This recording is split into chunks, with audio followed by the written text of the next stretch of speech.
Senhora, encontrei algo. A voz do fotógrafo do casamento do meu filho cortou minha tarde como uma navalha. Eu estava dobrando panos de prato, tentando fingir que a vida tinha voltado ao normal depois da festa de 3 meses atrás, quando meu mundo começou a desfiar. Algo. O quê? Perguntei, com o pano ainda úmido escorrendo entre os dedos. Do outro lado, um silêncio curto, educado demais. É melhor a senhora ver. Antes de continuar, me conte nos comentários se você já viveu algo parecido e se inscreva para ouvir mais histórias como a minha. Meu nome é Marta, tenho 56 anos e sempre me orgulhei de duas coisas: do meu café coado na hora e do filho que criei sozinha, o Ricardo. Crescemos num sobrado simples de bairro, paredes com cheiro de alho e esperança, corrimão gasto de tantas idas e vindas entre escola, bicos e os meus turnos como atendente de farmácia. Quando Ricardo me apresentou a Helena, confesso que meu coração apertou de medo e alegria. Ela era bonita, firme no olhar,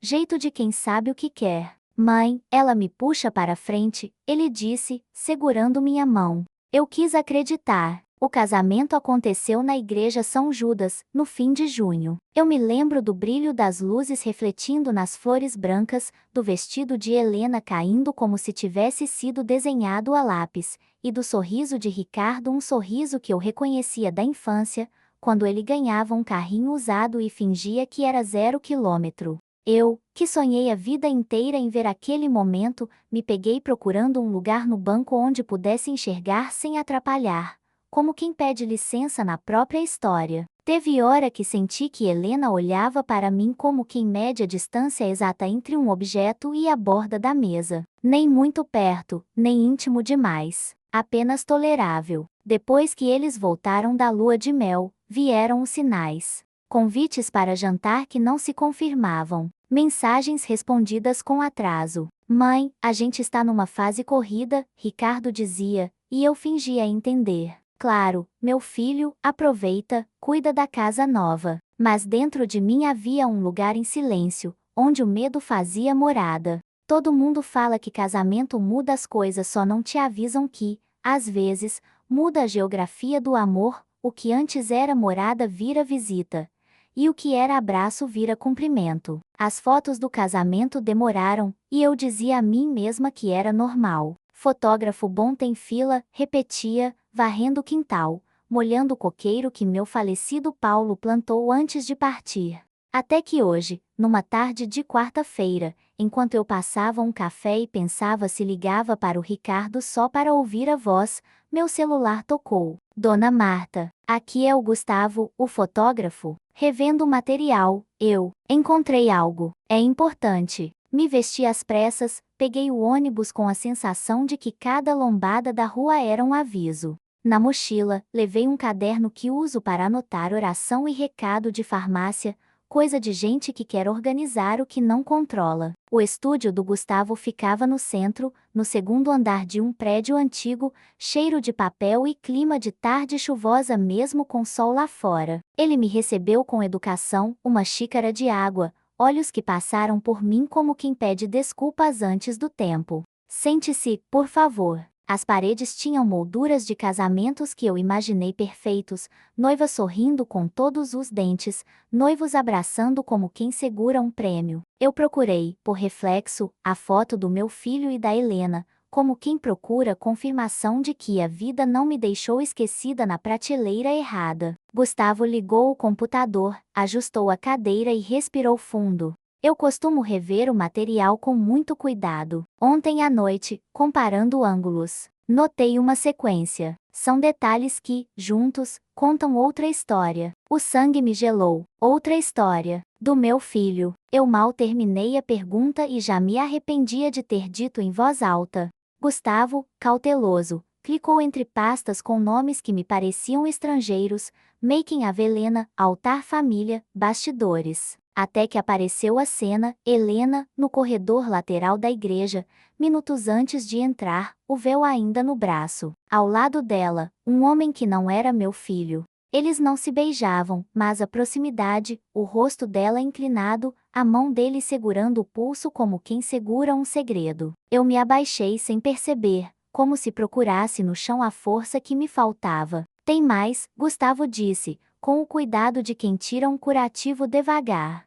Numa outra imagem, Helena recebia um bilhete dobrado em 4, desses que a gente passa na escola, só que agora era dia de casamento. O bilhete sumia no buquê. Por que o senhor está me mostrando isso? Perguntei, tentando manter a dignidade em pé. Ele pigarreou. Porque eu não sei se devo entregar esse material como está. E por que, Dona Marta, a senhora aparece numa das fotos? E, bem, a senhora precisa ver. Meu coração bateu como quando o médico chama o nome da gente no corredor do hospital. Eu quis ser pedra, quis ser água, quis qualquer coisa que não fosse mãe naquele instante. Mas ser mãe é isso, é olhar e não desviar, é engolir o próprio medo para ver a verdade. Mostre, pedi, quase num sussurro. A imagem abriu lentamente, como uma cortina pesada. Eu, com um prendedor de cabelo que Ricardo me deu no Dia das Mães, aparecia de lado, perto da porta do corredor.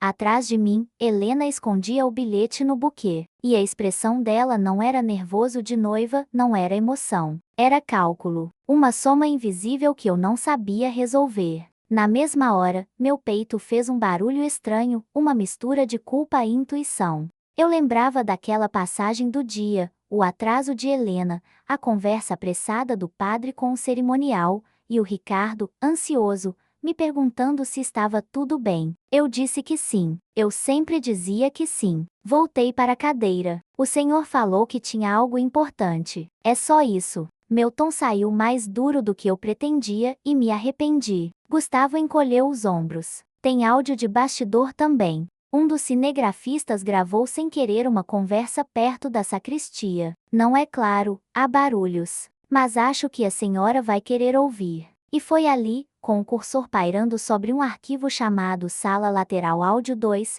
que eu senti que minha vida ia se dividir em antes e depois. Eu respirei fundo, olhei pela janela do estúdio e vi a cidade correndo sem saber que, dentro daquele quadrado de vidro, uma mãe estava prestes a ouvir o que nenhuma mãe quer, a possibilidade de ter entregado o filho ao cuidado de alguém que não o amava ou que amava outra coisa, que eu ainda não sabia nomear. Fechei os olhos por um segundo e pedi a Deus, baixinho, a coragem de encarar o que viesse. Pode dar o play, mas o que aconteceu em seguida mudou tudo. Eu fechei os olhos por um segundo e pedi a Deus a coragem de encarar o que viesse. Pode dar o play, eu disse. E então o arquivo Sala Lateral Áudio 2 começou com um chiado, como de vestido roçando no banco e de gente se organizando em silêncio de igreja. Logo depois, vozes. Duas. Uma era de Helena, mais baixa do que eu conhecia, quase sussurrada. A outra era masculina, calma demais para aquele momento. Fica firme. Depois você me liga do número novo. E se ele descobrir? Ele não vai, já está tudo no contrato. Confia. Eu sentia as mãos ficarem frias. Número novo. Contrato. O chiado aumentou e, por um instante, só o som de passos.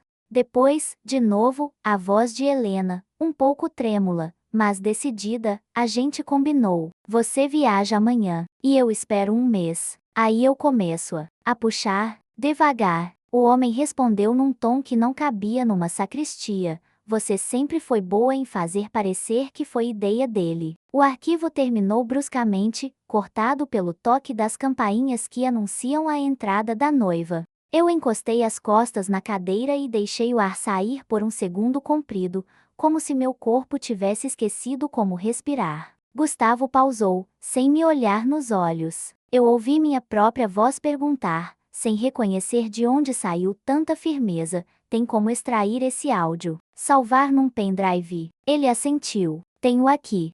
Mas, Dona Marta, a senhora entende como isso pode? Ele buscava palavras educadas para dizer explodir. Eu apenas balancei a cabeça. Explodir, sim. Explodir não era novo na minha vida. Só que, dessa vez, o estilhaço era meu filho. Enquanto ele copiava o arquivo, meus olhos percorreram as fotos na tela. Aquelas imagens que antes eram memória agora pareciam pistas de um crime que eu não sabia nomear. Contrato. A palavra reverberava na minha cabeça feito sino. Eu lembrei da conversa de 2 semanas antes do casamento, quando Ricardo, envergonhado, me contou que o sogro sugerira uma organização patrimonial. Ele riu, nervoso. Mãe, é coisa de gente rica, papelada chata. Eu só assino o que o advogado deles mandar, para facilitar a vida, sabe? Eu brinquei que rico organiza até sentimento e nós dois rimos. Hoje, a risada me pareceu um deboche do destino. Saí do estúdio com um pendrive no bolso e um cuidado quase cerimonioso para descer as escadas, como se qualquer passo em falso pudesse derramar a verdade. O centro fervia, ambulantes gritando ofertas, buzinas impacientes. A cidade seguia. Eu peguei o ônibus e sentei perto da janela, abraçando a bolsa. O vidro refletiu meu rosto em transparência. Eu, uma mulher de meia idade, cabelo preso com o prendedor que Ricardo me deu, tentando organizar com as mãos uma vida que escorria por entre os dedos. Eu me perguntei se a culpa era minha por não ter visto. Ser mãe, às vezes, é ser culpada por antecedência. Eu não fui para casa. Pedi ao motorista para parar uma rua antes da igreja São Judas. Precisava voltar ao lugar onde tudo começou ou onde eu pensava que tinha começado. Dentro da igreja, o cheiro de vela consumida e madeira encerada acalmou meus ombros. O sacristão, seu Celso, me reconheceu, Dona Marta. Que alegria! Eu forcei um sorriso. Seu Celso, o senhor lembra do dia do casamento do meu filho? A noiva demorou um pouco para entrar, né? Ele coçou o queixo, pensativo. Demorou, sim. Seu Gustavo veio aqui umas vezes depois, perguntou umas coisas também. O padre ficou impaciente, mas disseram que era ajuste do véu. Sabe como é noiva? Eu quis dizer não sei, mas apenas agradeci. Sentei num banco lateral e deixei a memória trabalhar. Eu vi de novo, como se fosse filme, Helena chegando ao corredor, a moça da equipe ajeitando o véu, o buquê pesado de flores brancas escondendo algo que eu não via. Eu me lembrei da minha vontade de ir até ela, dizer qualquer coisa doce: você está linda, obrigada por amar meu filho, e de como fiquei onde estava por medo de parecer intrometida. Lembrei dos olhos de Helena sobre mim no almoço de noivado, quando falei do meu trabalho na farmácia e ela soltou um "que interessante", tão liso que escorregou da mesa. Lembrei do brinco que ela me devolveu: o que eu ofereci de presente é delicado demais para mim, disse, com gentileza de vidro. Tudo se alinhava numa constelação que eu não quis ler antes. Voltei para casa no começo da noite. A luz da cozinha me abraçou com o afeto de sempre. Coloquei água no fogo e, enquanto o café borbulhava, liguei para Ricardo. Ele atendeu com um riso solto. Mãe, tava pensando na senhora. A faca entrou mais fundo nesse ponto. Filho, você pode passar aqui. Preciso te mostrar uma coisa. Ele silenciou um segundo. Claro, a Helena foi para a aula de pós, chega tarde. Tô indo. Quando a campainha tocou, eu já tinha separado 2 copos de água e o pendrive no bolso do avental. Ricardo entrou com o cheiro de rua e o casaco jogado nas costas, como sempre. Ele me abraçou, e eu fechei os olhos no abraço, tentando memorizar a altura do queixo dele, o peso dos braços, como se aquilo pudesse me preparar. Que foi, mãe? Tá com essa cara? Eu fiz um gesto para a mesa. Senta. O som da cadeira arrastando no piso me pareceu um trovão contido. Não era meu jeito ir direto ao ponto, mas eu precisava. Contei do telefonema do Gustavo, do estúdio, das fotos, do áudio. Eu falei sem acusar, com o cuidado de quem traz um copo de cristal entre os dedos. Ricardo ouviu imóvel, o maxilar travado. Quando terminei, ele pediu, com a voz fraca: posso ouvir? Liguei o notebook velho, esperei tudo acordar e dei o play. O arquivo encheu a cozinha de igreja e de segredo. No final, o silêncio ficou conosco. Ricardo esfregou a palma na testa, um gesto que eu conheço desde a adolescência quando ele ia mal numa prova. Isso pode ser outra coisa, mãe. Pode ter contexto. A esperança dele se equilibrou na palavra contexto como se fosse uma tábua no rio. Eu segurei as mãos dele. Filho, eu queria de coração que fosse. Ele se levantou de repente, começou a andar de um lado pro outro. Ela nunca foi boa com celular, vive trocando, disse que é por causa do trabalho. Parou, olhou para a janela. Contrato. A gente assinou um negócio antes do casamento.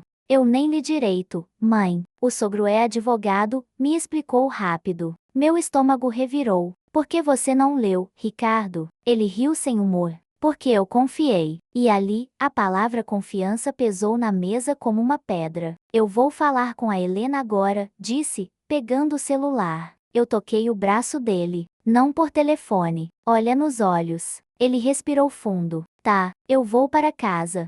Quer ir comigo? Me olhou como quando era pequeno e tinha medo de atravessar a rua. Eu quis dizer vou, mas uma voz dentro de mim, talvez a mesma que me deu coragem para apertar play no estúdio, pediu calma. Eu vou depois. Vocês dois precisam conversar primeiro. Ele assentiu, infantil e adulto ao mesmo tempo. Me abraçou longo, e saiu. A cozinha ficou grande demais quando a porta fechou. Eu mexi o café que já estava frio, só pelo movimento. A noite avançou devagar, arrastando os carros lá fora. Até que meu celular vibrou. Uma mensagem do Ricardo, cheguei. Ela está aqui. Eu respondi apenas um coração. 10 minutos depois, outra, ela negou tudo. Mais 5, ela chorou. Depois, ela disse que era o irmão dela na igreja. O próximo veio com uma foto de um pedaço do contrato em cima da mesa, borrado na pressa, e uma frase: Mãe, tem uma cláusula aqui que eu nunca vi. Eu senti as pernas fraquejarem e me segurei na bancada. O telefone tentou tocar, e eu atendi antes do primeiro toque acabar. Era o Ricardo, voz de adulto quebrada no menino de sempre. Mãe, se eu me separar antes de 1 ano, eu pago uma multa. E tem mais. Tem um item sobre transferência gradual. Silêncio. Transferência do quê, meu filho? A resposta veio como uma pedrada, do apartamento que eu comprei no meu nome. Mãe, a gente já está transferindo 20% para ela por mês, como compensação de estabilidade, sei lá. E eu nem sabia. Eu encostei a testa no armário e fechei os olhos. Foi ali que entendi que o áudio não era só sobre traição. Era sobre engenharia. Sobre um jeito de desenhar futuro com régua e compasso e colocar a minha vida e a dele dentro de uma planilha que não tinha amor. As palavras dele ainda ecoam na minha cabeça. E o que aconteceu em seguida foi ainda mais duro de ouvir. Transferência do quê, meu filho? Do apartamento. A gente já está transferindo 20% para ela por mês. E eu nem sabia. Senti o corpo gelar. Em mim, a culpa veio como um velho conhecido. Porque não insisti para ele ler tudo. Porque não fiquei mais em cima quando o sogro explicou rápido. Segurei o choro e perguntei: Ricardo, eu vou aí. Agora. Ele hesitou. Mãe, não sei se é bom. Ela está nervosa. O pai dela está vindo. A frase acendeu um alerta que atravessou minha espinha. O pai dela. Disse que resolve isso em 2 minutos, que eu assinei e pronto. Desliguei antes de perder a coragem. Vesti um casaco, enfiei o pendrive no bolso do avental, eu nem percebi que ainda estava de avental e chamei um carro por aplicativo. No caminho, minhas mãos tremiam no colo. Passei em revista cada gesto de Helena nos últimos meses, os convites com hora marcada que se desfaziam, as respostas medidas, a conversa sobre organizar papéis que ela fazia parecer coisa de gente responsável. Meu coração queria odiá-la. Minha cabeça me pedia calma. Eu repetia baixinho: não me deixa ser injusta, Deus. Mas não me deixa ser cega. Quando cheguei ao prédio, o porteiro me conhecia. Dona Marta, tá tudo bem lá em cima. Respondi com um sorriso curto e subi. Bati e ouvi passos. Ricardo abriu a porta com olhos cansados. A sala estava acesa demais, como se luz resolvesse coisa escura. Helena estava perto da mesa, o vestido simples, o coque milimetricamente preso. O sogro, seu Álvaro, já sentado, pastas abertas como asas de ave grande. O cheiro de perfume caro e papel novo misturava com o resto de jantar que ninguém tocou. Mãe, Ricardo tentou sorrir, mas a boca não obedeceu. Helena me olhou com uma ternura de vitrine bonita, mas gelada. Dona Marta, que surpresa! O sogro se levantou com uma educação que vinha com manual de instruções. Boa noite, senhora Marta. Vamos resolver isso de maneira civilizada. Não era convite, era comando. Sentei ao lado do meu filho e segurei na perna dele, por baixo da mesa. Vamos, então. Ele empurrou um papel na nossa direção. Trata-se de um contrato de compensação de estabilidade afetiva e planejamento patrimonial. Assinado pelo Ricardo, por minha filha e por testemunhas. Li as linhas com o cuidado que a vida ensina nos corredores de hospital, devagar, mastigando cada palavra. Havia termos que me soavam grandiosos demais para um casamento de 3 meses, estabilidade mínima de 12 meses, cláusula penal em caso de ruptura imotivada, transferência progressiva de percentuais de um bem imóvel como forma de proteção conjugal. Tudo muito elegante para dizer, se separar antes de 1 ano, paga caro e, enquanto isso, o apartamento vai mudando de dono, por mês. Isso é um pacto antenupcial? Perguntei, sem querer perguntar. Ele sorriu com condescendência. É um instrumento particular que complementa. O pacto é outro documento. Eu pensei na minha amiga Sônia, que trabalha num cartório. Instrumento particular. Que muda a propriedade. Ele cruzou as pernas. Perfeitamente legal. A palavra perfeitamente ficou pendurada no ar, pretensiosa.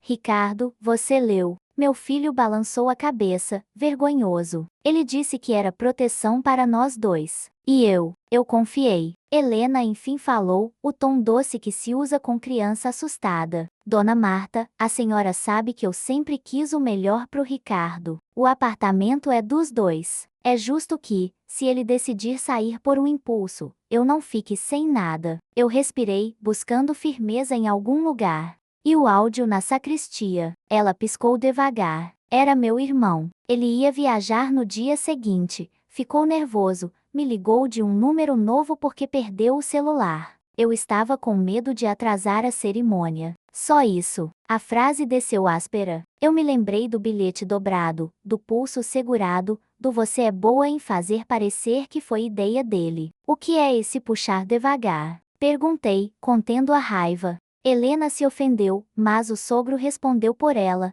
a aproximação de decisões importantes. Política conjugal. Isso não está em nenhum papel, é apenas uma expressão. A frieza dele me fez entender, eu não ganharia no terreno da linguagem polida. Eu era uma mulher de farmácia. Eles, de escritório. Mas eu tinha o que eles não tinham, instinto. E um pendrive no bolso. Seu Álvaro, disse, tentando manter a voz limpa, o senhor me conhece pouco, mas eu não nasci ontem. Hoje, um fotógrafo me mostrou material do casamento. Fotos. Um áudio. Ricardo arregalou os olhos. Helena endureceu o maxilar. O sogro ajeitou a gravata. Ele não podia gravar sem autorização, ele disse. E, mesmo que tenha, isso não prova nada. Abri a bolsa, tirei o pendrive e o coloquei ao lado das pastas dele. Prova o suficiente para a gente olhar com calma. E, enquanto a gente olha, não mexe em nada do apartamento. Nenhuma planta. Ricardo segurou meu braço, um gesto de por favor. O sogro sorriu torto. A senhora está ameaçando? Olhei para Helena, não para ele. Eu estou protegendo meu filho. Ela me mirou por um segundo que pareceu longo. A senhora acha que eu não amo seu filho? A pergunta veio com uma lágrima calculada. Eu respondi com a verdade possível. Eu acho que você ama uma versão do que a vida pode te dar através dele. E isso não é amor. É estratégia. O silêncio fez um desenho feio na sala. O relógio da parede colocou 3 segundos no meio de nós. O sogro fechou uma pasta, abriu outra. De toda forma, Ricardo, se a ideia é pacificar, podemos assinar um aditivo suspendendo as transferências até que se complete o prazo de 12 meses, desde que a senhora ele apontou discretamente para mim se abstenha de disseminar acusações. A proposta tinha cheiro de armadilha, mas o alívio nos olhos do meu filho quase me desmontou. Mãe, pelo menos segura até a gente entender. Eu ia responder quando meu celular vibrou na mesa. Era uma mensagem do Gustavo, o fotógrafo. Dona Marta, estou revisando os frames. Consegui ampliar o bilhete. Não dá para ler tudo, mas tem uma palavra clara e um número. A palavra é cartório. Meu coração tropeçou. Respondi, qual cartório? Ele, não dá para saber. mas aparece segundo o ofício e, abaixo, uma sequência que parece protocolo. Olhei para o sogro. O senhor falou em instrumento particular. Ele está registrado em cartório. Ele respirou, ofendido. Evidentemente, somos pessoas sérias. Foi quando, numa mistura de impulso e fé, eu liguei para Sônia, minha amiga do cartório, no viva voz. Me ajuda, contrato particular que muda a porcentagem de imóvel por mês. Isso vale sem registro no registro de imóveis. Ela riu, aquele riso de quem dosa gentileza com verdade. Marta, contrato particular pode ter muita coisa, mas direito de propriedade muda no registro. Se não foi averbado e se houver vício. Bom, conversa longa. Traz os papéis. O sogro pigarreou. Com licença, mas isso é assunto técnico. Sim, eu disse. Por isso mesmo vamos tratar tecnicamente. Helena apertou os lábios. Isso está ficando humilhante. Eu a encarei com firmeza que eu mesma desconhecia. Humilhante é jogar a vida dos outros num contrato que um deles nem leu. Ricardo, com a voz baixa, pediu: pai, sogro, podemos suspender tudo por hoje. O homem fechou as pastas, recolheu a compostura. Amanhã conversamos com advogados. Levantou-se, beijou a filha na testa e saiu, deixando na sala um cheiro de tabaco elegante e ameaça. Ficamos nós três. Ricardo desabou no sofá, as mãos no rosto. Helena andou até a varanda, mexeu no celular. Eu vi que ela digitava rápido e me veio o estalo, número novo. Me aproximei devagar. Com quem você fala? Ela guardou o aparelho. Com a minha irmã. Aqui viajou. Aqui ficou. A resposta veio curta, ferida. Não era hora de guerra aberta. Era hora de costura. Ricardo, disse, amanhã cedo a gente vai ao cartório com a Sônia, e também na igreja pegar uma declaração do sacristão. E vamos falar com o Gustavo para fazer uma ata notarial do áudio e das fotos. Ele me olhou, confuso. Ata? O quê? Documento que descreve o que está num arquivo. Dá peso. Eu não sabia os termos perfeitos, mas sabia o suficiente. A verdade precisa de papel para não escapar. Abracei meu filho e fui embora antes que minhas forças virassem pó. No elevador, o espelho me entregou uma mulher cansada e determinada. Em casa, joguei o avental na cadeira e finalmente chorei, um choro silencioso que escorreu sem pedir licença. No meio da madrugada, o celular apitou de novo. Era o Gustavo, Dona Marta, achei mais um frame. No bilhete aparece também um nome de quem entrega, Álvaro. Eu reli 3 vezes. Álvaro, o sogro. O bilhete que Helena recebeu, dentro da igreja, no dia do casamento, teria sido passado pelo pai dela. Foi ali que entendi que o buraco era mais fundo do que eu imaginava e que, para salvar meu filho, eu teria que descer sem medo. Mas o que aconteceu na manhã seguinte, no cartório, revelou algo que nenhum de nós esperava. Foi ali que entendi que o buraco era mais fundo do que eu imaginava e que, para salvar meu filho, eu teria que descer sem medo. Mas o que aconteceu na manhã seguinte, no cartório, revelou algo que nenhum de nós esperava. Acordei antes do despertador. O céu ainda estava meio lilás quando o cheiro do café preencheu a cozinha. Eu olhei para o pendrive em cima da mesa como quem olha um remédio amargo, necessário. Escrevi num papel as 3 coisas que eu precisava fazer: 1 Sônia cartório, 2 Gustavo ata notarial, 3 igreja declaração de atraso. Sou dessas que cura pânico com lista. Mandei uma mensagem curta pro Ricardo, te pego às 8 horas. Ele respondeu com um ok minúsculo, do tamanho do ânimo dele. Peguei o ônibus com a mesma sensação da véspera, cada lombada era um presságio. Ricardo me esperava na portaria do prédio, olheiras fundas e aquele jeito de quem dormiu num colchão de pedras. No caminho, ele ficou quieto, só apertando e soltando o zíper da jaqueta. Eu cobri a mão dele com a minha. Respira. Hoje a gente põe nome nas coisas. No segundo ofício, Sônia nos recebeu com um abraço que a gente reserva para quem sabe de onde a gente veio. Entra, Marta. Eu abri um espaço aqui. A sala dela tinha ventilador barulhinho e uma Nossa Senhora em madeira no canto, discreta, mas presente. Esse é o Ricardo. Ela apertou a mão dele. Vamos por partes. Contei do áudio, das fotos, do bilhete com a palavra cartório e um número que parecia protocolo. Entreguei o papel com a sequência que o Gustavo tinha tentado decifrar do frame ampliado. Sônia franziu a testa. Isso aqui tem cara de número de livro e folha, mas pode ser protocolo de outro ofício. Ela ligou para o balcão e pediu acesso aos índices. Enquanto a escrevente procurava, Sônia virou para nós, sobre o tal contrato, se é instrumento particular, só ganha corpo de verdade quando vira registro onde precisa e transferência de imóvel se materializa no registro de imóveis. Documento sozinho não muda parede de lugar. As palavras dela foram um gole de água fresca. A escrevente voltou com um achei, tem um ato lançado no dia do casamento, por volta de 5:30 da tarde, em nome de Ricardo e de Helena. Procuração pública. Eu olhei para o meu filho. Ele fechou os olhos, como se uma luz forte tivesse batido neles. Eu não assinei procuração nenhuma. Sônia pediu, me traz a certidão dessa procuração, por favor. E vê o horário exato. Em 5 minutos, ela tinha um papel na mão. Leu devagar, lavrada às 17h42, no segundo ofício de notas. Outorgante, Ricardo. Outorgada, Helena. Poderes, movimentar contas, assinar aditivos, representarem ajustes patrimoniais relativos ao apartamento. E mais um monte de coisa que dá arrepios. A minha pele arrepiou de verdade. Sônia respirou fundo.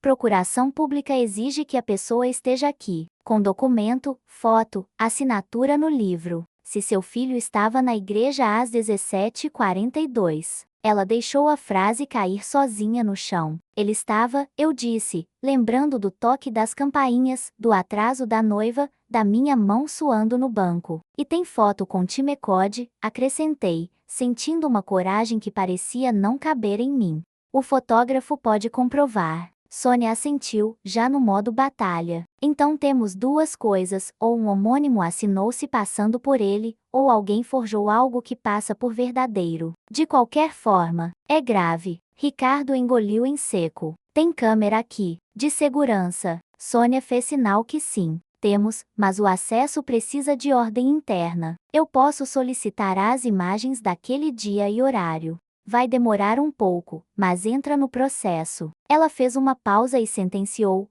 hoje vocês vão registrar um boletim de ocorrência, e vamos providenciar uma ata notarial do áudio e das fotos. Sem histeria, com documento, a escrevente voltou com mais um papel. Dona Sônia, a procuração foi assinada com foto anexada e reconhecimento de firma. Por autenticidade, Sônia pousou o olhar em mim, sério.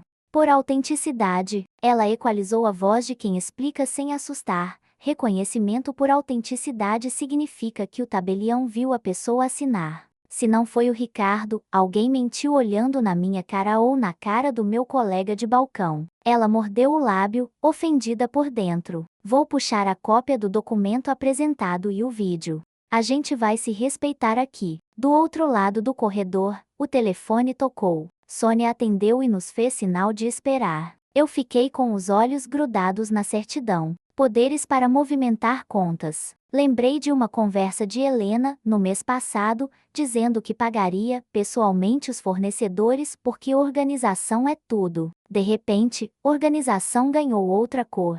Terminada a ligação, Sônia pegou a caneta e escreveu num papel: passos, um ata notarial do áudio e dos frames do bilhete hoje. 2. Pedido formal de cópias da procuração documento, foto, livro, vídeo. 3. Comunicação ao registro de imóveis sobre possível fraude vinculada a atos futuros, colocar uma cautela interna. 4. Pôr na delegacia. Ricardo parecia exausto, mas atento. Eu vou perder tudo, Sônia. Ela falou com firmeza. Não. Você vai provar quem você é e onde você estava. E a lei não é instrumento de caça para gente esperta. Não nas minhas barbas. Fomos à sala ao lado lavrar a ata do áudio e das imagens. O tabelião assistiu com o profissionalismo de quem já viu de tudo e ainda assim se entristece com a criatividade humana. Descreveu a origem do arquivo, a fala, a palavra contrato, número novo, puxar devagar. Descreveu o frame do bilhete, anotou que aparecia segundo ofício e cartório. Eu senti que cada linha datilografada recolhia um pedaço do meu medo e colocava numa gaveta com chave. Até é isso, uma gaveta com chave quando o vento quer bagunçar a casa. Saímos de lá direto para a igreja. Seu Celso nos recebeu de novo.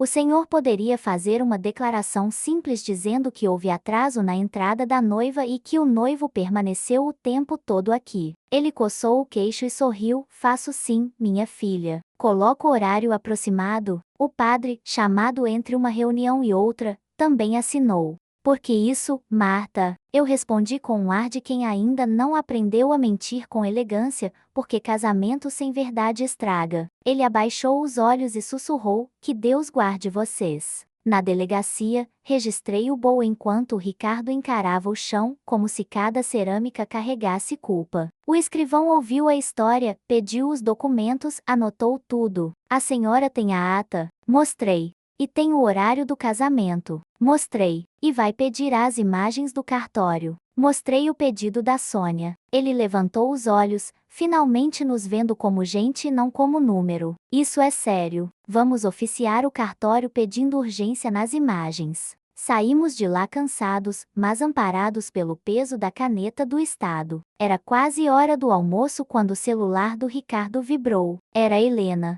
Ele atendeu no viva voz, sem pensar, talvez querendo me proteger, talvez querendo se proteger. Ricardo, seu pai ligou dizendo que você foi no cartório fazer confusão. Ele respirou pesado. Eu fui ver uma procuração pública lavrada no dia do nosso casamento. Diz que eu te dei poderes para mexer nas minhas contas e no apartamento. Um silêncio do outro lado, depois um sorriso que dá para ouvir. Amor, isso é comum. Meu pai explicou. É uma formalidade. Você não lembra? A gente passou lá rapidinho, antes da cerimônia. Eu senti o sangue subir. Ricardo fechou os olhos, procurou a lembrança como quem procura um brinco perdido. Helena, naquele horário eu estava na sacristia. Ela riu, um riso frio. Você está confundindo os tempos. A emoção. Eu tomei a palavra, com uma calma que parecia emprestada. Helena, a procuração é às 17h42. A igreja tocou as campainhas às 17h46, e a ata notarial descreve um áudio seu, no mesmo corredor, falando de número novo e contrato. Tem foto do bilhete com segundo ofício. E a gente vai pegar as câmeras do cartório. O silêncio dela agora veio pesado. E então, como quem vira o tabuleiro, ela disse: Dona Marta, a senhora não entende como funciona o mundo. Isso tudo é para proteger a gente. E, sinceramente, expor minha família assim é baixo. Antes que eu respondesse, a voz de Álvaro entrou. Ele devia estar ao lado dela. Ricardo, estou gravando esta ligação. Qualquer insinuação de fraude será tratada judicialmente. Caso queiram, ofereço agora um acordo, revogar a procuração e suspender as transferências, desde que vocês assinem um termo de confidencialidade. Eu olhei para Sônia, que nos acompanhava por mensagem. Ela respondeu em segundos: se é para revogar, revoga. Mas sem calar a prova. Não troquem voz por silêncio. Ricardo endireitou as costas. E foi ali que, pela primeira vez desde que tudo começou, eu vi meu filho fazer o que os adultos fazem quando finalmente acordam no meio do incêndio.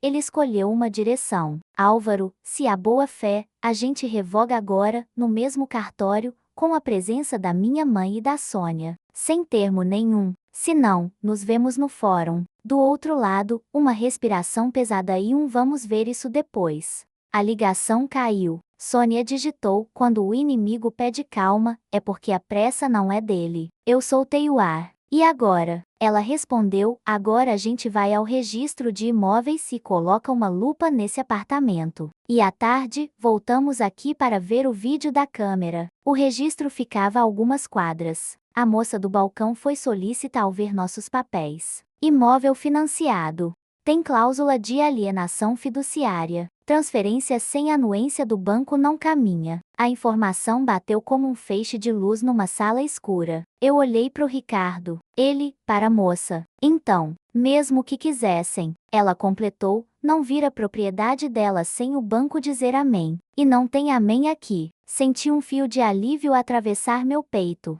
Não era o fim, mas era uma fresta por onde a dignidade entrava. Às 4 da tarde, voltamos ao segundo ofício. Sônia nos esperava com um rosto que eu não soube ler, nem ruim, nem bom. Eu consegui uma coisa. Ela colocou no monitor a imagem das câmeras do saguão, dia do casamento, horário exato, 17h41. A porta abre. Entra um homem de terno claro, jovem, muito parecido com meu filho, mesma altura, mesma barba rala, o mesmo jeito de andar olhando o chão. Atrás dele, Álvaro. O coração do Ricardo quase saiu pela boca. Eu não conheço esse cara. O vídeo mostra os dois indo ao balcão, apresentando o documento, assinando. A câmera não pega a sala de lavratura, mas mostra o suficiente. O rosto do tal rapaz inclinado, a caneta, o carimbo. Sônia pausou a imagem e ampliou o canto inferior, um crachá de visitante com a letra R, feita de canetinha preta. Homônimo fabricado, ela murmurou. O ator. Mas aí tem uma coisa. Ela deu play de novo. Às 17h46, o mesmo Álvaro sai apressado, celular na orelha, e entrega um papel a alguém fora do campo da câmera, alguém com vestido claro e véu no braço que aparece por meio segundo. Meu estômago virou. Era Helena. Sônia cruzou os braços, firme. Isso não é só indecente. Isso é crime. Eu senti as mãos tremerem, mas, curiosamente, não de medo de justiça pedindo voz. Ricardo apoiou as duas mãos na mesa, respirou e disse com uma nitidez que eu nunca tinha ouvido: Mãe, eu não vou ser levado por esse rio. Eu prometo. Eu coloquei a mão no ombro dele. Você não vai. Saímos do cartório já com o ofício interno aberto para preservar as imagens e com a promessa de uma certidão narrando o que o vídeo mostrava. No caminho até a rua, meu celular vibrou de novo.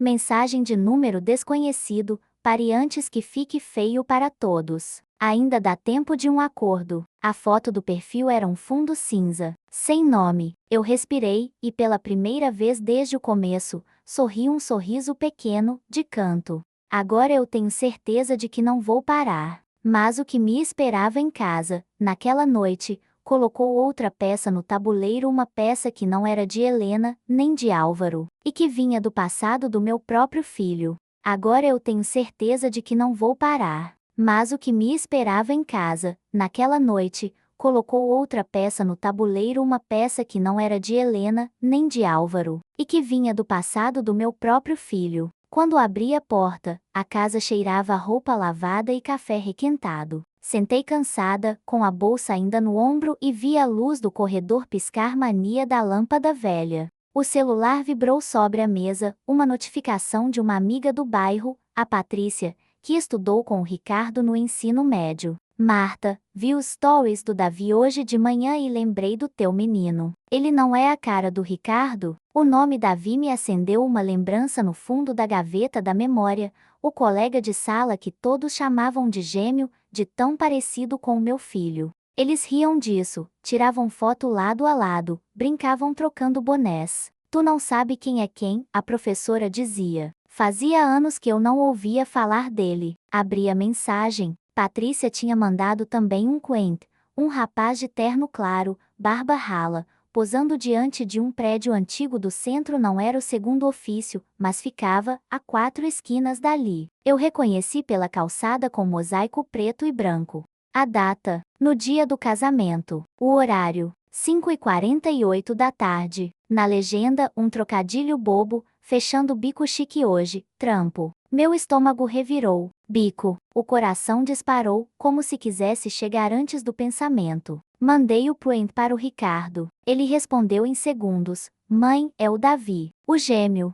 Eu tinha esquecido dele. Mais uma mensagem. Mãe, lembra daquela vez que confundiram a gente na festa junina da escola? Foi ele que ficou no meu lugar na barraca do correio elegante. Eu quase sorri da memória antiga, mas a realidade puxou meu queixo de volta. Você tem o contato dele? Ele, não mais. Mas eu tenho o do Lucas, que era do grupo deles. Em minutos, o telefone tocou. Era o Lucas, sem rodeio. Tia Marta, o Davi anda sumido, mas sei onde a mãe dele mora. Dona Eulália, ali na Vila Clementina. Quer que eu leve vocês lá amanhã cedo? Eu respondi antes de pensar, hoje. O corpo estava cansado, mas a urgência tem um cheiro próprio que acorda a gente. O Lucas nos buscou de carro. No caminho, ele contou que o Davi tinha batido muita porta de emprego, fazia de tudo, entrega, venda de chip, promotor de loja. Ele falava que a cara de bom moço abria a porta. Lucas riu sem humor.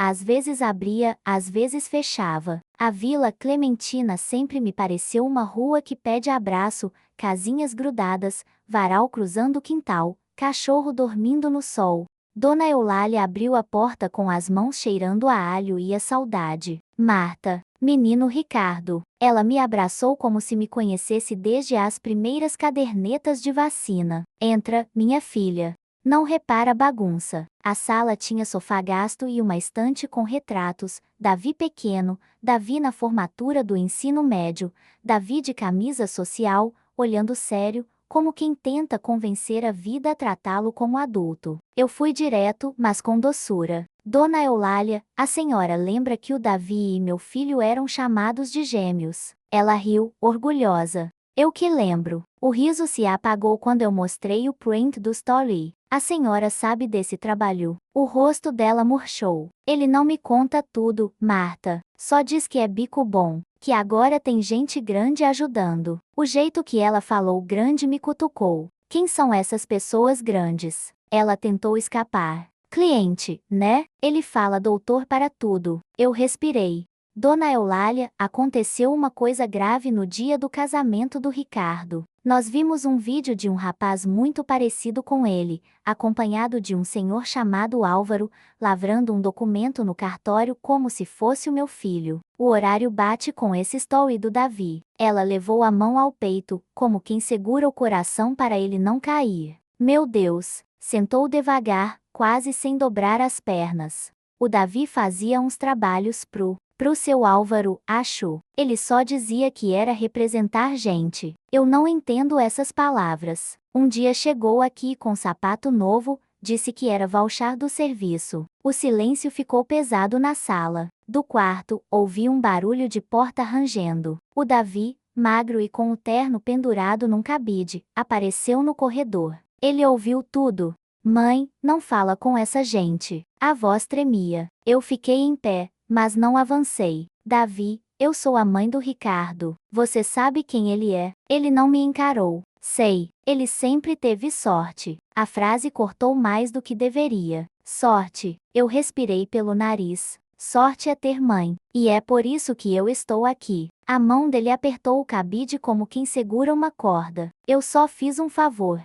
O doutor disse que era ajudar um casal. Homeless. Eu nem entrei na sala do cartório direito, só assinei onde apontaram. Me deram um documento com minha foto. Parecia até comigo, mas com outro nome. Eu achei que era protocolo interno. A mentira que a gente diz a nós mesmos sempre vem vestida de eu achei. Eu dei um passo, devagar. Davi, tem vídeo, tem horário.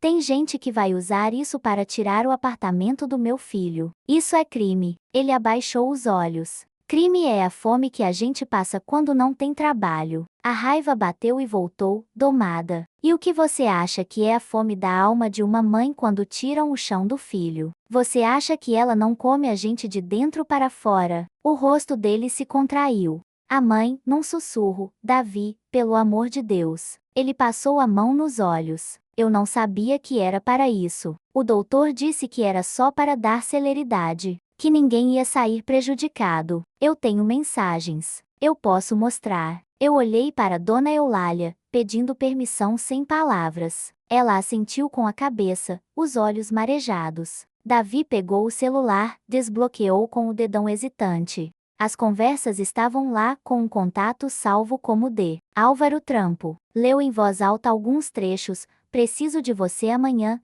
17h30, roupa social. Vai estar comigo. Só assina. Teu rosto ajuda. Depois passo a gratificação. Meu corpo gelou de novo quando ele abriu um áudio breve em que uma voz masculina, sem se apresentar, dizia: é tudo legal, rapaz. O noivo está ciente. É só para facilitar. Você guardou isso? Perguntei. Ele assentiu. Tenho medo de tudo. Eu guardo. Segurei firme a beirada da mesa para não cair nas lágrimas. Davi, amanhã cedo você vai ao cartório com a gente. Vai reconhecer que foi você no vídeo. Vai dizer quem te levou. E vai fazer isso porque há um limite na vida da gente entre sobreviver e ser cúmplice. Ele levantou a cabeça devagar, como quem aprende a olhar o horizonte. Eu vou, mas eu tenho medo. Eu encostei a mão no ombro dele, lembrando do meu filho quando menino, tremendo para tomar injeção. Todo mundo tem.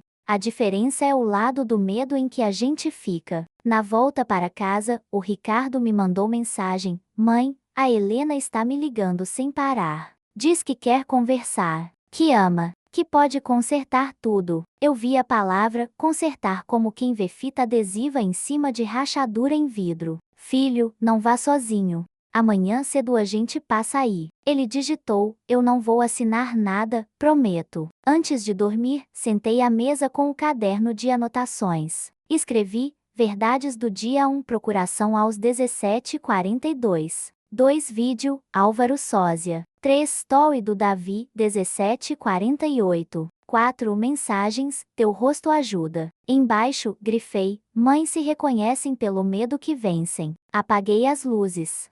No escuro, ouvi meu coração como quem ouve relógio antigo na sala. Cada batida era uma promessa de não largar a mão do meu filho. De manhã, antes das 8, tocamos a campainha da dona Eulália. Davi estava de jeans e camisa simples, parecia menor sem o terno. Entrou no carro calado, mas com o celular na mão. A coragem às vezes tem esse formato, uma prova no bolso e a decisão de mostrar. No caminho, ele perguntou baixinho: se eu falar, eu vou preso. Eu respondi a única coisa que eu sabia com certeza: se você calar, alguém inocente vai. No segundo ofício, Sônia já nos esperava. Quando viu o Davi, soltou um de quem resolve um quebra-cabeça. É ele. Ela nos levou para uma sala pequena. Davi, você está disposto a declarar que foi a pessoa que compareceu aqui no dia tal, horário tal, a pedido do senhor Álvaro, assinando o documento como se fosse o Ricardo? Ele hesitou um segundo, olhou para mim, depois para o chão, e disse: tô. Sônia respirou aliviada. Vamos lavrar sua declaração e anexar as mensagens. E eu vou pedir a presença do meu colega que atendeu aquele dia. Ela saiu. O silêncio ficou como uma água morna na sala. Foi quando meu celular vibrou com um número desconhecido. Atendi e reconheci na hora a voz que tinha aveludado as ameaças: Álvaro. Dona Marta, soube que está no cartório com um rapaz. Não destrua a vida de um inocente por sede de vingança. Minha filha ama seu filho. Tudo pode ser corrigido. Eu respondi com a firmeza que eu estava aprendendo a ter. Corrigido não é escondido. Corrigido é confessado. Ele baixou o tom tentador. Pense no seu conforto, nas suas contas, no futuro. Posso garantir que nada lhes faltará. E aí, pela primeira vez, eu ri um riso pequeno, sem alegria. Eu passei a vida faltando de tudo, doutor. Faltou menos do que faltaria se eu vendesse meu silêncio. Desliguei antes que ele colocasse ouro nas palavras. Sônia voltou com papéis, canetas e um funcionário pálido, que tremia mais do que o Davi. Vamos fazer isso direito, disse. Davi começou a contar. As mãos suavam, mas a voz encontrava lastro. E quando ele pronunciou a frase e ele disse: teu rosto ajuda, eu senti que o tabuleiro tinha finalmente virado um pouco. Mas foi só quando a porta da sala se abriu de supetão e Helena entrou, sem fôlego, olhos vermelhos, segurando um envelope pardo que eu entendi: ainda havia uma bomba para explodir. Dona Marta, Ricardo, você precisa ver isso. Eu fui longe demais, ela disse, com a voz arranhada. Eu achei que seria o fim, mas estava só começando. A porta da sala se abriu de supetão e Helena entrou, sem fôlego, olhos vermelhos, segurando um envelope pardo. Dona Marta, Ricardo, você precisa ver isso. Eu fui longe demais, ela disse, com a voz arranhada. A sala do cartório ficou menor.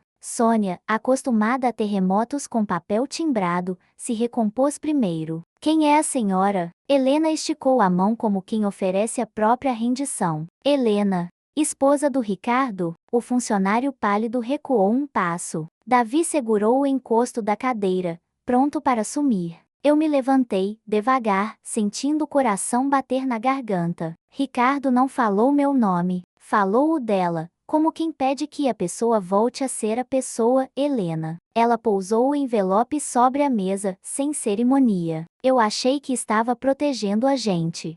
Meu pai sempre falou que amor é planejamento, que sentimento sem papel vira dívida. Eu acreditei. Só que, ontem, quando vi a cara do Davi no vídeo, eu soube que a gente tinha cruzado uma linha. Abriu o envelope com dedos que tremiam. De lá, tirou impressões de e-mails, extratos de Pix de uma conta em nome de consultoria Elfa S, uma minuta de aditivo contratual com anotações à caneta letra de Álvaro e um bilhete amassado. O mesmo bilhete. Cartório segundo ofício 1740. Plano B, sósia. A palavra sósia me cortou como papel. Sônia pegou as folhas com pinça de olhar. Esses e-mails são de quem para quem? Helena respirou fundo. Do meu pai para mim, e para o advogado do escritório dele. Tem um aqui em que ele diz: se o menino vacilar, usamos o recurso do semelhante. Descrição total. Gratificação via Elfa. Sônia pressionou os lábios. E esses Pix? Helena fechou os olhos. Pagamentos ao Davi. Eu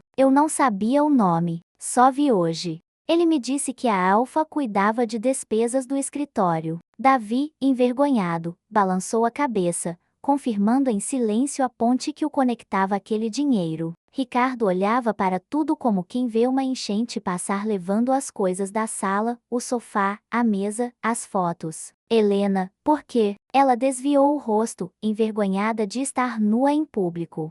Porque eu cresci achando que sem controle a gente some. Eu vi minha mãe virar nada quando se separou. Meu pai nos ensinou que a vida é um tabuleiro e quem não planeja vira peça do jogo dos outros. Quando te conheci, eu achei que podia equalizar. Você é doce, Ricardo. Eu quis colocar corrimão no seu destino, mas meu pai transformou meu medo em cálculo.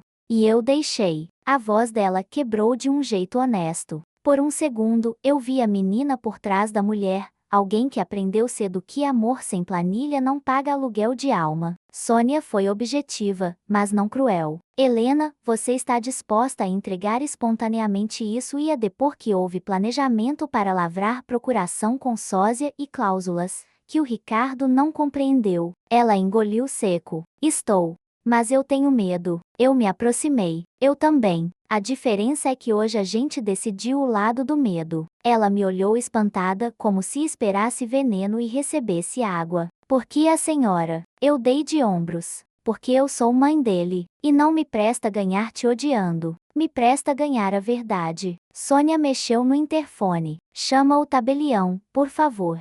Vamos lavrar outra ata para os documentos e a declaração da senhora. O funcionário pálido assentiu, grato por ter uma tarefa concreta. Davi pigarreou. Eu também vou falar. Sônia ficou entre os dois, costurando coragem com procedimento. Ótimo. A lei gosta quando a verdade vem inteira. O tabelião entrou, calmo, o cheiro de papel e paciência. Lemos em voz alta trechos dos e-mails. Ele descreveu as capturas, juntou os extratos, numerou as folhas. Helena ditou: no dia do casamento, atrasei a entrada para que meu pai pudesse resolver uma emergência no cartório. Recebi bilhete dele. Não li inteiro. Segui instruções. Fui orientada a insistir que tudo era formalidade. A palavra insistir, naquele contexto, doeu como confessar um blefe que feriu. Davi declarou suas mensagens com D. Álvaro Trampo repetiu a frase teu rosto ajuda, mostrou o áudio do é tudo legal. O tabelião transcreveu. No meio do ato, o celular de Sônia vibrou. Ela leu e levantou a sobrancelha.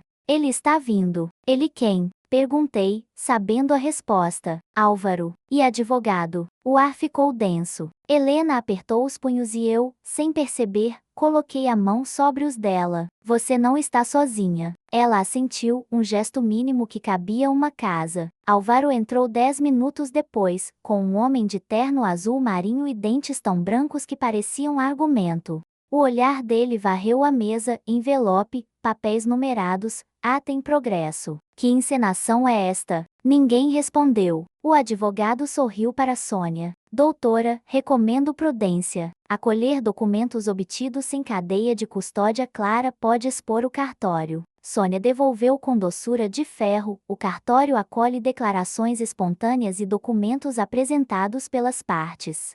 Cadeia de custódia se discute no foro. Aqui, a gente descreve o que vê. E eu estou vendo muito. Álvaro voltou-se para a filha. Helena, venha. Ela respirou fundo. Pai, chega. Eu não vou. O silêncio bateu como um prato no chão. Você não faz ideia do que está fazendo, ele sibilou, baixo. Faço. Estou escolhendo parar de confundir amor com estratégia. O rosto dele escureceu. Ele se virou para Ricardo, como quem oferece um prato de prata. Rapaz, eu cuido da sua carreira, empresto meu nome, salvo seu crédito, e a gente revoga tudo em troca de discrição. Você sai ganhando. Ricardo ergueu o queixo e foi tão homem naquele gesto que eu senti orgulho arder nos olhos. Eu saio ganhando quando durmo. E quando a minha mãe me olha sem dó, o advogado tentou apaziguar, podemos encaminhar isso por mediação. Sônia anotou algo, claro, no Ministério Público, depois do boletim, e com a ata fechada. O tabelião terminou de datilografar, leu, e Helena assinou. Davi assinou, eu assinei como testemunha. Ricardo assinou.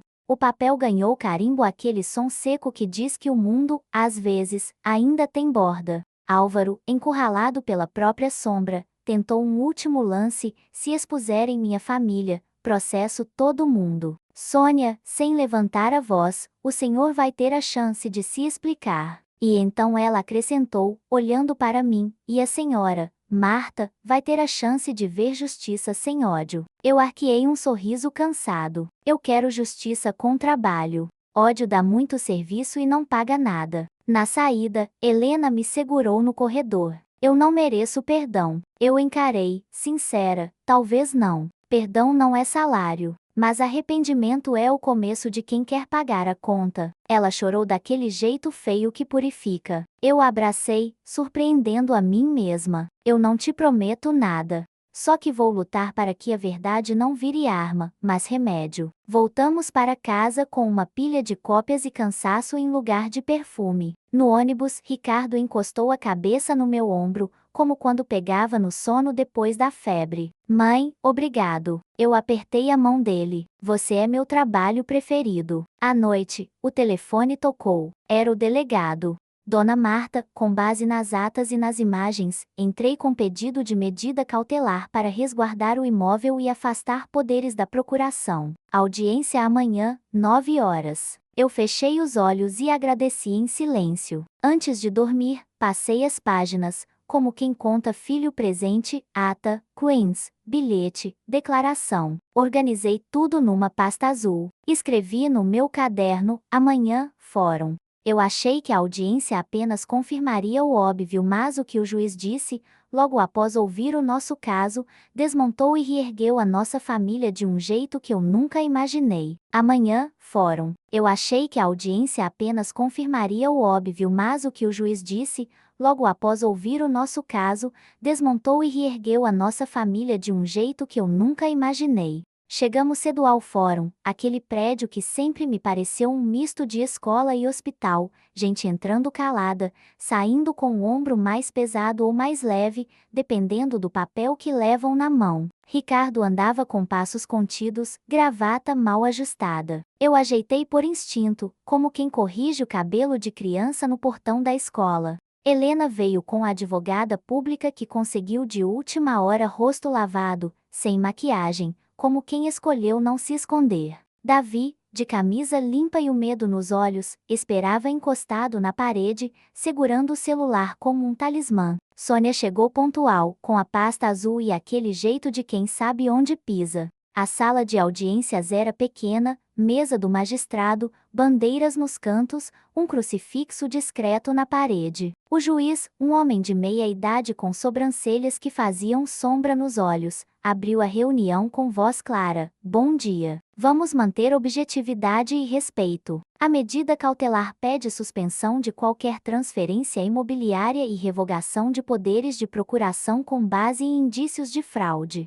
Há atas notariais, imagens e depoimentos anexados." Ele folheou, como quem sente o peso de cada folha. "Quem fala primeiro?" Sônia pediu a palavra. Em poucas frases, desenhou a linha do tempo, o atraso na igreja, o bilhete, o áudio com número novo e contrato, a procuração às 17h42, o vídeo do saguão mostrando Álvaro e o sósia, a ata com as mensagens "Teu rosto ajuda" e os pagamentos via Alfa, a declaração espontânea de Helena e de Davi. Não havia grito, havia método. Eu olhei para Ricardo e vi que ele respirava melhor cada vez que Sônia dizia: "Consta, anexo, comprovado." O juiz chamou Davi. Ele se levantou, a camisa tremendo um pouco no peito. "O senhor confirma que compareceu ao segundo ofício de notas no dia tal, no horário tal, a pedido do senhor Álvaro, para assinar documento no lugar do autor, Ricardo?" Davi engoliu seco.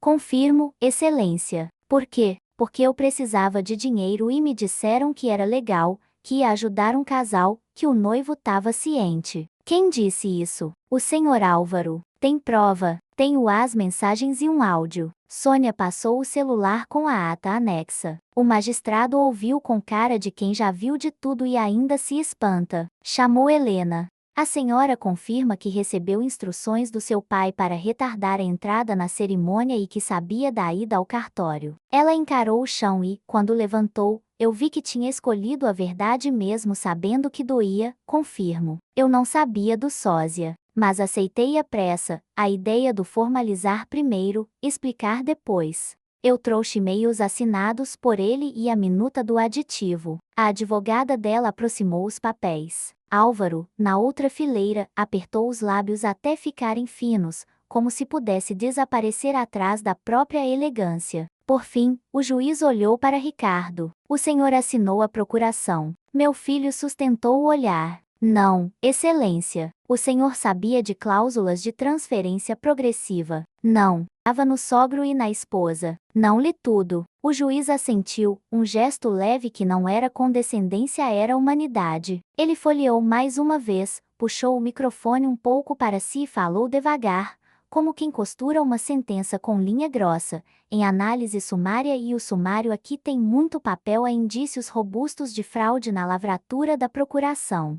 Há, também, potencial vício de consentimento em relação às cláusulas de transferência patrimonial. Álvaro se remexeu na cadeira. O advogado tentou: "Excelência, é uma tempestade em copo de água de um casamento jovem." O juiz levantou uma sobrancelha só. "Doutor, copo de água não se enche com procuração às 17h42 e e-mail com sósia. O que tem aqui é, no mínimo, uma barragem mal feita." A sala segurou o riso nervoso. Eu soltei o ar, e percebi que estava com a mão grudada na barra do vestido, marcando o tecido. Na saída, o Ministério Público já nos aguardava para colher termos. A promotora, uma mulher de cabelo preso e olhos de professora, foi direta com Davi: "Se cooperar integralmente, entregando o telefone, senhas e mensagens, podemos pleitear acordo que considere sua colaboração." Ele assentiu, um sim pequeno, mas inteiro. Com Helena, a conversa teve outra textura. "A senhora é ré?" "Ainda não, mas pode vir a ser."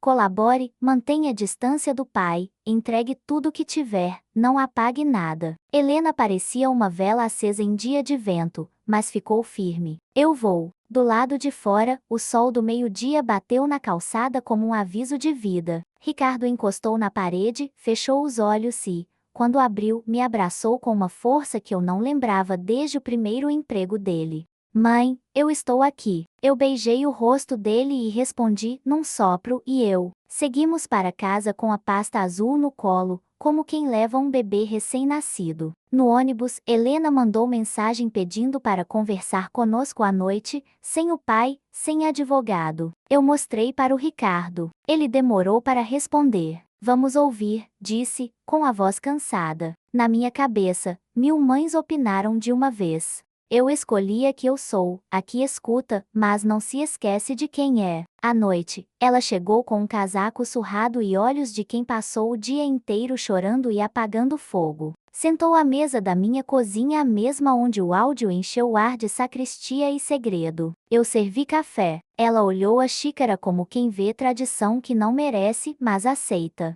Eu não vim pedir desculpa, Dona Marta, ela começou, a mão tremendo. Desculpa é pouco e às vezes ofende. Eu vim pedir chance de reparar. Ricardo ficou mudo, o que, no meu filho, sempre significou que o coração está fazendo conta devagar. Reparar como? Ele perguntou por fim. Helena tirou do bolso um caderno pequeno, com anotações à caneta. Eu anotei tudo o que eu fiz ou aceitei que fizessem. Onde, quando, quem, e escrevi do outro lado o que eu posso fazer, depor, entregar senhas, renunciar aos efeitos de qualquer cláusula que me favoreça, pedir ao meu pai que se retire, e aceitar que talvez o nosso casamento tenha acabado. Ela disse a última frase segurando as lágrimas como quem segura uma barragem com as mãos. Eu me apoiei no balcão, olhando os dois. Eu tenho uma pergunta só. Falei, e minha própria voz me soou mais firme do que eu esperava. Você ama meu filho ou ama a ideia de uma vida que ele podia te dar? Helena ficou muda por um tempo que coube uma vida. Eu amo seu filho. De um jeito torto, com muros e trancas. Eu aprendi que amar é segurar. Hoje eu entendi que amar é, às vezes, abrir a mão. Ela baixou os olhos. Se ele me disser que acabou, eu vou assinar o que for, vou sair da casa e vou testemunhar. Se ele me disser que ainda há uma última porta, eu vou entrar descalça. Ricardo olhou para mim, e eu devolvi só com um levantar de sobrancelhas. Escolha você. Ele respirou. Eu não sei perdoar agora. Eu não consigo dormir com você do lado. Mas, eu vejo que você escolheu a verdade quando podia ter escolhido se proteger. Isso vale alguma coisa. Helena chorou sem barulho, um choro que escorre sem tremer o corpo. Eu vou para a casa da minha mãe. Levo uma mala e deixo as chaves. Leva o que for seu, eu disse. E, por favor, deixa o meu menino respirar. Quando ela foi embora, a casa voltou a caber. Ricardo ficou em pé no meio da cozinha, como quem não sabe onde colocar as mãos. Mãe, e agora? Eu abri a geladeira e peguei 2 marmitas que eu tinha congelado. Agora a gente esquenta o que tem e come. A vida volta pelos hábitos. Ele riu fraco, e nós dois comemos em silêncio. Aquele silêncio de cansaço bom, que não é vazio, é descanso. Dias depois, o Ministério Público chamou para nova oitiva. Álvaro não apareceu na primeira. Na segunda, veio com outro advogado e a arrogância menor. A promotora foi cortante. O senhor vai responder por aquilo que fez, não por aquilo que pensa de si. Eu vi, pela primeira vez, o homem perder o prumo. Não me alegrei. Alívio não é festa, é restituição de oxigênio. No caminho de volta, paramos na igreja. Seu Celso acenou lá do fundo. Acendi uma vela pequena, não por vitória, mas por verdade. Obrigada por não me deixar cega. Eu disse, baixinho, para quem me pega pelo ombro quando eu quase caio. Ao sair, encontrei Davi sentado nos degraus, olhando o movimento da rua. Tia, ele disse, minha mãe dormiu tranquila ontem. Eu sorri. Então já tem milagre. Ele olhou para o céu, tímido. Vou procurar um trabalho de verdade. Sem bico chique. Eu gravei no coração a expressão bico chique para nunca esquecer como mal sabe se vestir. De noite, no meu caderno, escrevi, justiça com papel, perdão com tempo. Debaixo, anotei uma pergunta que eu não sei responder. Quantas mães vivem isso em silêncio? Eu achei que ali terminava a travessia, mas, algumas semanas depois, na audiência de conciliação, o juiz nos propôs algo que eu jamais pensei ouvir e que nos colocaria diante do verdadeiro teste do coração. Eu achei que ali terminava a travessia, mas, algumas semanas depois, na audiência de conciliação, o juiz nos propôs algo que eu jamais pensei ouvir e que nos colocaria diante do verdadeiro teste do coração. A sala de conciliação era mais simples do que a de audiências: mesa redonda, cadeiras sem braço, uma janela aberta para um pátio com uma mangueira antiga. O clima tinha menos ferro de lei e mais cheiro de escola pública. O juízo mesmo das medidas cautelares chegou sem toga, só de paletó claro, e abriu o caderno como quem dá início à reunião de paz. Estamos aqui para 3 coisas: assegurar reparação, pacificar o que pode ser pacificado e não atrapalhar o que é penal. A promotora estava presente, Sônia ao meu lado, Ricardo com olhos atentos. Helena, amarrada num coque simples, parecia menor. Davi veio com a mãe, Dona Eulália, que segurava um terço escondido na mão. Vou ser objetivo, o juiz começou. Temos indícios robustos de crime e isso seguirá seu curso. Mas aqui, na parte civil, há espaço para recomposição. Ele olhou para Helena. A senhora manifestou vontade de renunciar a qualquer vantagem econômica decorrente dos instrumentos assinados e de colaborar integralmente. Ela assentiu, voz firme num fio. Sim. E o senhor Ricardo? Meu filho respirou. Quero segurança jurídica. E tempo. O juiz anotou. Proponho então, uma ação declaratória de nulidade dos aditivos e da procuração com confissão de vício e fraude por parte da Rê Helena já com minuta pronta para assinatura hoje. 2. Renúncia expressa dela a qualquer direito real sobre o imóvel do autor, com averbação imediata. 3. Depósito voluntário de Helena de um valor simbólico a título de custas e despesas que o autor teve para refazer a vida nesse período. 4. Compromisso formal de não contato do Sr. Álvaro com as partes, sob pena de multa diária. Até aí, meu coração batia no compasso de alívio. Mas então ele virou a página e respirou devagar. E uma 5ª proposição, que é incomum, a critério do autor, e se ele assim entender ser possível, a construção de um termo de reparação moral com obrigações pedagógicas. Ele ergueu os olhos, prevendo nossa estranheza. Explico, não para substituir punição, isso é penal,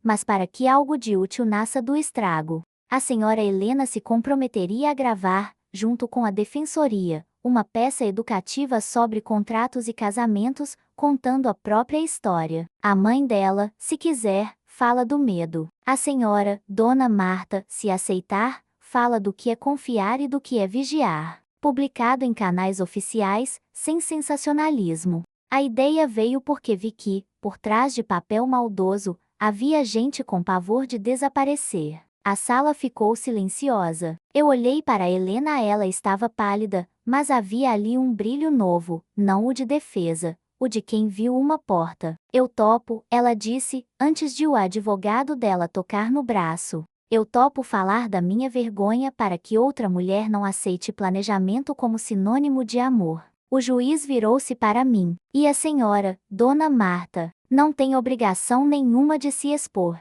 Isso só acontece se for remédio e não ferida. Eu olhei para as minhas mãos, calejadas de caixa de farmácia, e me vi refletida na janela junto da mangueira do pátio. Eu falo, respondi, com a voz que eu uso quando a dor já virou lição. Mas eu não vou brandir culpa. Eu vou falar de leitura. Ler a vida, ler os papéis, ler o olhar. E de como a gente aprende tarde a diferença entre segurar e controlar. No bloco seguinte, tratamos do Davi. A promotora abriu, temos elementos para um acordo de não persecução penal, se houver confissão, entrega de dados, devolução do que recebeu e compromisso social. Davi apertou o terço da mãe como se fosse dele. Eu quero consertar. O juiz sugeriu, além da devolução ao fundo da comarca, um estágio remunerado em um programa de jovem aprendiz do próprio Fórum Triagem de Documentos, estudos sobre cidadania. Se o rapaz topa estudar e trabalhar, talvez a cara de bom moço finalmente sirva a algo bom. Davi olhou para a mãe, que chorou sim com barulho. Ele topa, doutor. Eu sorri por dentro, bico chique ganhava tradução. Sônia cuidou do que tinha medida e número, assinamos a renúncia, a minuta da ação declaratória, o compromisso de não contato. O cartório do registro de imóveis já aguardava o ofício. À tarde, a averbação estaria concluída. O mundo, por um instante, pareceu funcionar no ritmo certo. Eu guardei as canetas como quem guarda talheres limpos depois de um almoço de domingo, mais do que utensílios, eram prova de casa arrumada. Na pausa do café, o juiz pediu licença e nos deixou sozinhos, sob a vigia discreta da estagiária.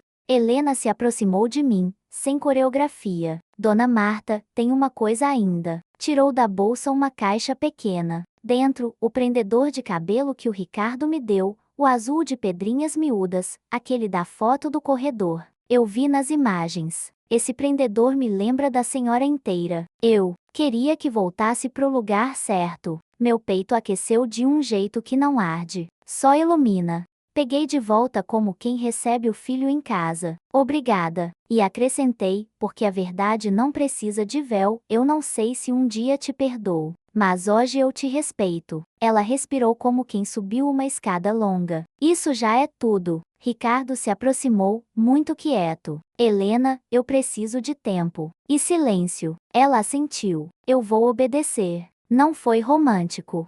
Foi humano e isso me pareceu mais bonito. Voltamos para a sala. O juiz fechou o termo com calma e depois fez algo que eu não esperava. Olhou para as duas mães, eu e Dona Eulália, e nos chamou à janela. A conciliação que eu proponho aqui é entre vocês também. Vocês sabem que são linha de frente de corpos que a vida bate. Posso pedir que se abracem. Eu ri, meio sem graça. Autoridade grande, doutor. Ele sorriu. Sou pai, às vezes peço mais do que posso. Eu abracei Eulália, que cheirava a alho, roupa no varal e fé cabocla. Obrigada por ter criado um menino que soube voltar, eu disse. Ela chorou de novo, mas agora com riso no canto. Ele errou bonito, e está consertando direitinho. Antes de nos despedirmos, o juiz deixou um recado sem toga. Assina seu nome, menino, a funcionária brincava, e ele ria. Dona Eulália às vezes aparecia na minha porta com bolo de fubá e um obrigada por ter aberto a sala,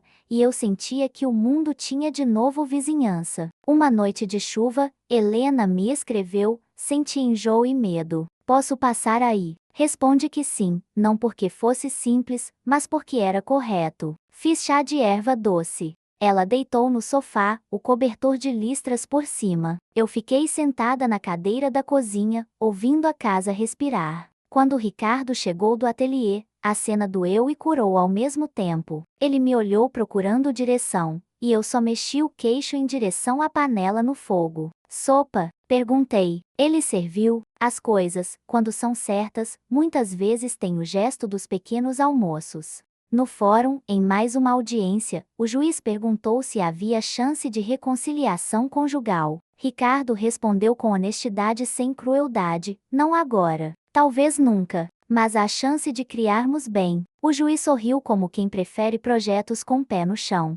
Então é isso que eu homologo: compromisso de proteção à gestante, responsabilidades parentais e a lembrança de que criança não é argumento, é gente. Saí de lá com a pasta azul e uma paz difícil de achar, a paz sem fantasia. Quando o sexto mês chegou, o ateliê do Ricardo fez um berço. Madeira reaproveitada, cantos arredondados. Ele lixou ouvindo música antiga, e eu fiquei olhando as farpas virarem liso como se o próprio gesto fosse parábola. Quer colocar seu nome aqui, mãe? Ele perguntou, mostrando uma plaquinha pequena. Coloca vovó Marta bem discretinho, eu disse, fingindo que não tremia. Ele sorriu. Discreto nada. Você é assinatura grande. Eu ri, e foi o riso que aliviou a lembrança de tudo que vivemos. O parto foi de madrugada. Chuva miúda lá fora, hospital com cheiro de antisséptico e milagre. Helena apertou minha mão antes de entrar, obrigada por me emprestar coluna quando eu só tinha medo. Eu beijei sua testa, simples. Ricardo ficou do lado de dentro, eu do lado de fora contando passos no corredor.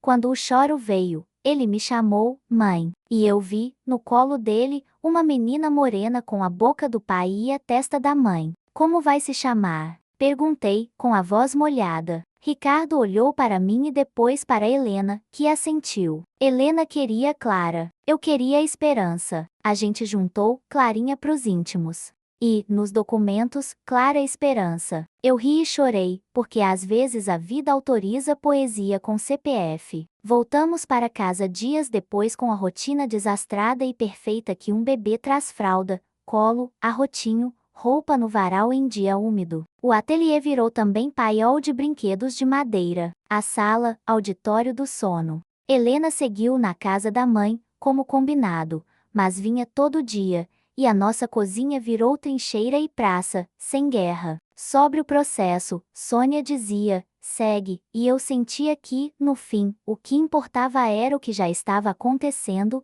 ninguém mais apagava linhas. Um domingo, na igreja, o padre chamou as avós da Clara Esperança para uma bênção breve. Fomos eu e Dona Eulália, uma de cada lado, Helena atrás, Ricardo com a bebê no colo. Eu olhei aquele quadro e entendi que a minha última escolha estava feita.